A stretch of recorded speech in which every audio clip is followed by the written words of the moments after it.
बहुत पुराने समय की बात है। एक गांव में एक बूढ़ी दादी रहती थी, राम प्यारी नाम की। उसे किसी काम से दूसरे गांव जाना था, तो उसने सोचा मैं अपनी पड़ोसन से बोल देती हूँ कि एक दिन मेरे घर की रखवाली कर लेगी क्या। उसने औरत से कहा। औरत ने हामी भर दी कि मैं आपके घर की रखवाली कर लूंगी, क्योंकि उस औरत की नीयत खराब थी। उसे पता था कि बुढ़िया के घर में और कोई नहीं है, इसके पीठ के पीछे से मैं एक बोरी अनाज की चुरा के अपने घर में रख लूंगी, इस बुढ़िया को क्या पता चलेगा। और उसने वैसा ही किया। बुढ़िया के जाते ही एक बोरी अनाज की चुराई। जो ही वो चुरा के चलने लगी, उसे भ्रम हुआ कि गाय का बछड़ा पीछे बंधा है और वो जोर जोर से हंस रहा है, पर उसने ध्यान नहीं दिया।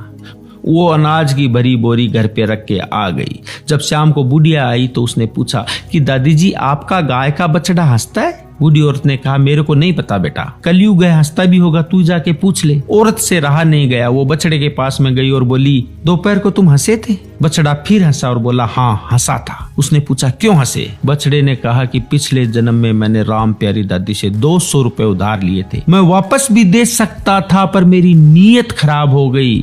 मैंने सोचा बुढ़िया मेरा क्या उखाड़ लेगी, नहीं दूंगा, और मैंने इसको नहीं दी। और एक दिन अचानक से मैं मर गया। जब भगवान के घर गया तो भगवान ने कहा कि तुम्हारा 200 रुपए का कर्जा बाकी है, तुम दे भी सकते थे फिर भी नहीं दे के आए, तुम्हारा मोक्ष नहीं होगा। और भगवान ने मुझे गाय का बछड़ा बना के इसके घर में पैदा किया है। अब सोचो मैं कब बड़ा होऊंगा, कब इसके काम आऊंगा, कब इसके 200 रुपए चुकेंगे और मुझे मोक्ष मिलेगा। तूने तो पगली इसकी पीठ के पीछे से इसके साथ विश्वासघात करके एक अनाज की बोरी चुराई है। तुझे क्या क्या बन के ये पैसे चुकाने पड़ेंगे।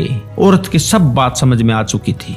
औरत बुढ़िया के पांव में गिर गई और उसने पूरी बात बताई। बूढ़ी औरत बोली कि बेटा, सुबह का भूला शाम को घर आ जाए तो वो भूला नहीं होता। जैसे तुम्हारे पास में पैसे बन पड़े वैसे दे देना, कोई बात नहीं। तेरे समझ में आ गया, ये बहुत बड़ी बात है। दोस्तों, आजकल लोग एक बात बोलते हैं कि या तो कुछ कर्जा या फिर कर्जा करके मर जा, नहीं देंगे तो क्या मेरा दुनिया उखाड़ लेगी। दुनिया तो उखाड़े या ना उखाड़े, ऊपर बैठा भगवान जरूर उखाड़ता है, और उखाड़ता ही नहीं, उगने के लिए जगह भी नहीं छोड़ता। आप किसी के पैसे खा के खुश हो